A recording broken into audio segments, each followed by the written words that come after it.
Les bonnes questions simplement parce que c'est plus le mental qui cavale, mais c'est l'être, l'âme, le cœur, le sacral, les tripes, qui va aller te dire sur quelle question il est crucial pour toi d'aller explorer, d'aller réfléchir, d'aller naviguer, on va dire ça comme ça. Tous, nous nous cherchons, quelquefois par la contrainte que nous imposent nos limites, parfois par le cri de notre être qui demande à être vu, à être entendu, à contribuer à la hauteur de nos promesses respectives. Tous, nous cherchons à libérer cette fameuse licorne, ce fameux moi authentique. Alors bienvenue dans ce podcast de l'introspection et de l'autorisation collective. Je suis Clémence et je vais te partager l'exploration de certaines perspectives qui peuvent secouer, autoriser, laisser un peu plus de lumière passer à travers nos failles, faire passer de l'autre côté de certains miroirs. Tout simplement parce que je sens au plus profond de moi que l'univers, la vie, l'argent, l'amour ne demandent qu'à danser avec toi et que notre Together Made, le tissu de l'humanité, te réclame. Qui es-tu pour refuser au monde ta couleur, ta lumière et ta grandeur très spéciale et très unique? Avec dévotion, je crée des outils et des connexions pour nous soutenir dans nos espaces relationnels, qu'ils soient à l'intérieur comme à l'extérieur de nous, dans notre vie personnelle comme professionnelle, dans notre être comme dans notre communication, pour nous aider à habiter en conscience, en présence et en vérité chacun de ces espaces à travers notre vrai moi, aligné et serein, plein de promesses d'abondance, juste et magnétique.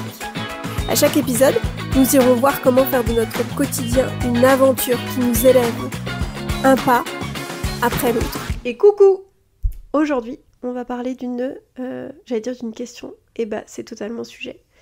Je vais vous parler du pouvoir des questions, étant moi-même une personne qui se pose pas mal de questions. Potentiellement HPE, tout ça, j'avoue que, sachant qu'en plus sur ma charte Human Design, si on parle de ça, j'ai le centre de l'ajna et le centre de la tête qui sont non définis, donc ça veut dire qu'ils sont pas coloriés, donc ça sous-entend qu'en fait c'est une énergie inconstante dans ces centres-là. Et de fait, potentiellement une pression à se poser tout plein de questions et à capter les questions des autres et à prendre les questions des autres comme quelque chose de fondamental et une espèce de pression, parce que vous avez le centre de la tête et le centre de la racine, c'est deux centres de pression. Un pour se poser la question et poser les questions et trouver des réponses, et le mental qui cavale, et l'autre pour passer à l'action et en termes d'adrénaline, en termes de gestion du stress, etc., de timing, etc. Et donc, ce centre de la tête me fait explorer des fois des questions existentielles. Et ce que je voulais vous partager aujourd'hui, c'est que le Human Design, dans ma quête personnelle d'un espèce de mental qui surmentalise, le truc de arrête de te poser trop de questions, ça, je l'ai entendu un peu toute ma vie, et alors c'est rageant pour quelqu'un qui se pose beaucoup de questions. C'est comme arrête de stresser pour quelqu'un qui est en train de stresser, ou ne t'énerve pas pour quelqu'un qui est énervé. Vraiment, c'est le truc qu'il faut pas dire. Et pourtant, le Human Design m'a aidé à revenir dans le corps quand mon mental se posait des questions. Et le Human Design m'a pas juste dit de revenir dans mon corps et d'arrêter de se poser des questions, sinon je l'aurais envoyé bouler aussi. Le Human Design m'a aidé à me poser les bonnes questions. Les bonnes questions simplement parce que c'est plus le mental qui cavale, mais c'est l'être, l'âme, le cœur, le sacral, les tripes, qui va aller te dire sur quelle question il est crucial pour toi d'aller explorer, d'aller réfléchir, d'aller naviguer, on va dire ça comme ça. Et c'est en ça où, quand je fais des chartes Human Design, et de plus en plus, pour moi, c'est vraiment, ça s'est venu s'éclairer sur ces derniers mois. Parce que j'avais une espèce de frustration de me dire, je vais faire une lecture de charte Human Design à quelqu'un, il va être surexcité parce qu'il y a ce moment où on reçoit la charte Human Design, je sais, je l'ai vécu, hein, donc voilà, on est tous dans le même bateau. Ce moment où on se dit, punaise, on m'a dit que c'était un outil de dingue qui va m'apporter des réponses, etc. Et j'attends qu'on me donne les réponses sur des questions sur lesquelles je suis en ce moment. On lit le papier, il y a énormément d'infos dans tous les sens. Des trucs plus ou moins connectés avec notre réalité. Et 2-3 semaines après, on pose le papier sur une étagère et le truc commence à prendre de la poussière et on n'y revient pas forcément en fait. Et ça pour moi qui traduit des chartes Human Design, c'est d'une frustration de l'extrême parce que je me dis en fait, j'adore les trucs pérennes, moi je suis taureau, hein. Voilà, je suis taureau.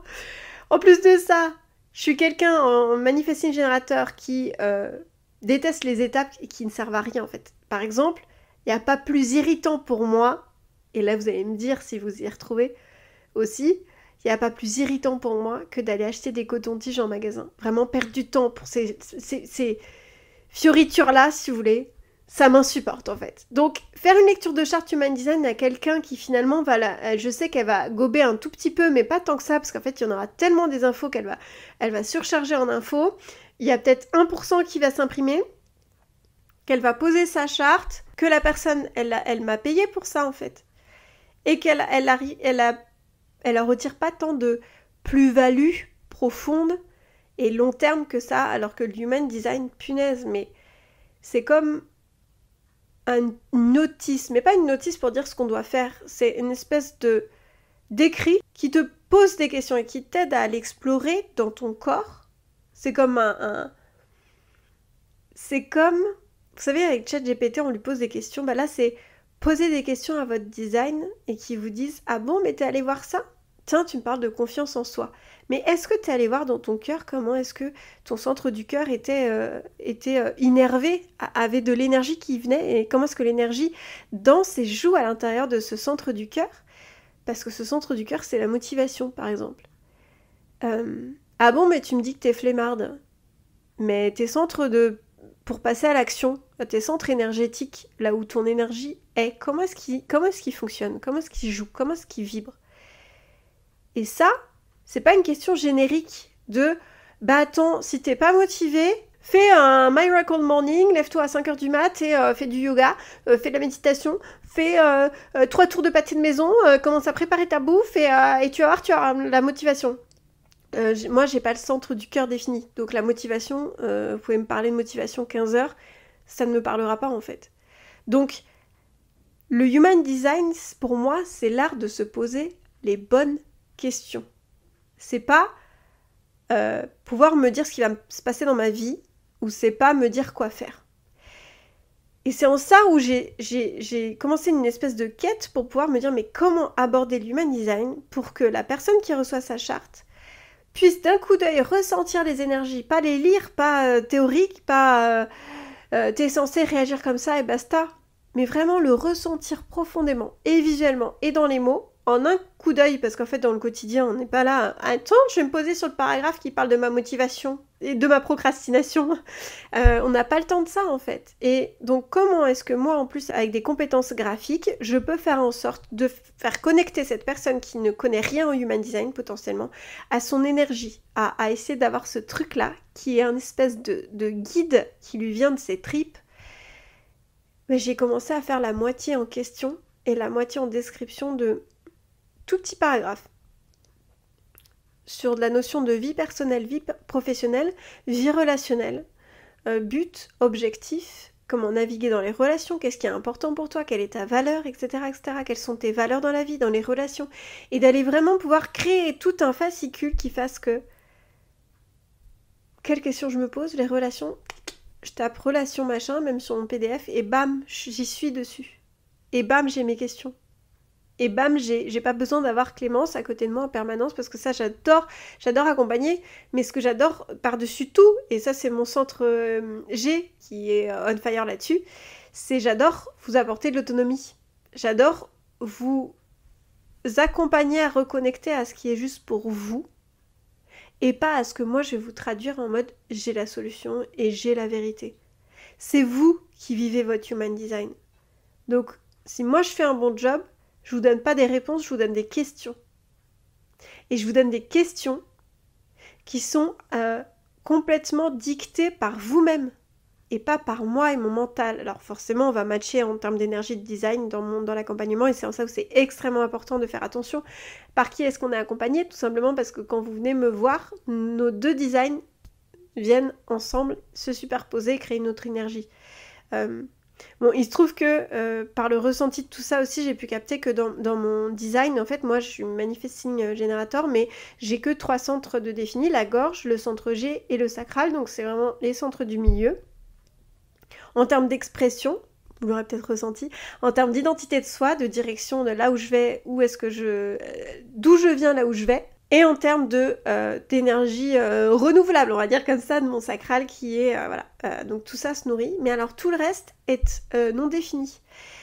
Ça sous-entend qu'en fait, c'est des centres qui sont des vrais miroirs. Moi, au-delà de ce que je vais vous dire, je vais vous accueillir, mon design va accueillir le vôtre, amplifier les énergies de votre design, et vous faire un miroir, un espèce de miroir grossissant pour que vous puissiez comprendre où est-ce qu'est votre vérité, qu'est-ce qui est juste pour vous ou pas, et quelle question il est juste d'aller voir ou pas. Et c'est en ça où c'est extrêmement important de comprendre que le Human Design, ça vous aiguille non pas sur des réponses, mais sur des questions qui vont après vous faire explorer telle et telle notion, telle et telle porte, telle et telle énergie, telle et telle... Comment est-ce que, tiens, dans mon quotidien, je prends des décisions? Est-ce que je me pose les bonnes questions? Est-ce que... Et donc vraiment, l'art de se poser les questions justes, et c'est en ça où moi, sur mon hypersensibilité d'aller sultra, ça se dit pas comme ça, mais je vais le dire quand même, je m'autorise, hein, je suis sur mon podcast, voilà, sultra poser des questions qui des fois n'ont aucun sens, aucune légitimité par rapport à moi en fait, par rapport à là où je suis, tout simplement parce que mon centre de la tête, il capte les questions des autres. Donc le Human Design m'a ramené dans mon centre personnel, à l'intérieur, de quelles questions sont à l'intérieur de toi, et non plus des questions à l'extérieur. Et ça apporte une espèce de sérénité, d'apaisement, pour ce mental qui turbine. Et moi, j'avoue que ça me fait beaucoup plus de bien de me poser toujours des questions, parce que pour moi, en fait, ça fait partie aussi de mon ADN, donc quand on me dit arrête de te poser des questions, tu te poses trop de questions, ok, ça me bouffe des fois certains espaces de pensée, d'émotions, etc. Mais en fait, ça m'apporte beaucoup plus de conscience sur ma vie que certaines personnes qui justement se posent pas de questions et au bout d'un moment ils disent ah bah merde, c'est vrai que je me suis jamais demandé si c'était ok pour moi ou pas, quoi. Et le Human Design va apporter cette balance. Quel est le moment de se poser quelle question? Et ça, je trouve ça dingue, quoi. Donc si vous aussi vous avez ce type de profil à vous poser énormément de questions comme ça et à adorer explorer, et que tout le monde autour de vous dit mais arrête de te poser trop de questions comme ça, tu te poses trop de questions, tu discutes trop, t'es trop gna gna. Human Design, les amis. Human Design. Ouais, ça fait un peu secte. Mais écoutez, plongez, allez voir si ça vous parle ou pas. L'art de se poser les bonnes questions, en tout cas. Et je pense que c'est pas en arrêtant de se poser des questions, mais en se posant les bonnes questions et en mettant l'énergie, en sachant que votre énergie est rentabilisée à vous poser les bonnes questions pour vous, des questions qui vont être constructives, qui vont vous faire évoluer, vous faire découvrir qui vous êtes, vous faire comprendre qu'est-ce qui se joue dans vos relations. Ben là, on est plus du tout sur de la perte d'énergie et sur de l'hypermentalisation de tout. Donc, mon 3 qui expérimente tout ça, et mon 6 aussi, hein, qui expérimente aussi, et qui, voilà... Bah, il a envie de vous partager, voilà. Peut-être que pour vous, c'est une piste, le Human Design, et vous me direz si c'est une piste, si ça vous a parlé ou pas, si tout ça, si vous êtes du genre à vous poser des questions, si le fait de poser des questions, ça vous parle pas du tout, si... voilà, moi je suis ouverte à la discussion comme d'habitude, et puis je vais vous laisser là-dessus pour pas que ça fasse trop long. De toute façon, on continue d'échanger les défis, les réalités de chacun, les questionnements, les expériences. Moi, j'adore écouter les parcours de tout le monde parce que je trouve ça extrêmement enrichissant. Donc, je vous dis, je vous souhaite déjà une très belle journée, une très belle semaine, une très belle exploration de vous. Parce que pour moi, c'est d'utilité publique que chacun puisse explorer sa parcelle personnelle. Ça apporterait quand même bien plus de responsabilité dans les relations qu'on a les uns avec les autres et je pense que ça changerait beaucoup de choses. Donc je vous souhaite une très belle exploration de vous, une très belle semaine, une très belle journée et puis à très vite. Salut! Si le ou les sujets évoqués te font penser à quelqu'un ou à une discussion que tu viens d'avoir, c'est que l'impulsion est juste. N'hésite pas à le lui partager. Tu verras, ça pourra peut-être créer un échange d'un autre type, une exploration à deux. À mon sens, nous sommes tous des répondeurs téléphoniques pour chacune des personnes que nous croisons dans notre vie. Un support pour que la vie puisse transmettre ses messages, alors qui sait, un partage, une parole, un sourire peut peut-être changer une vie. En tout cas, c'est ce en quoi je crois.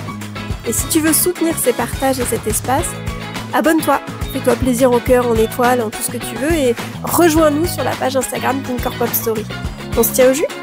Bien des bisous.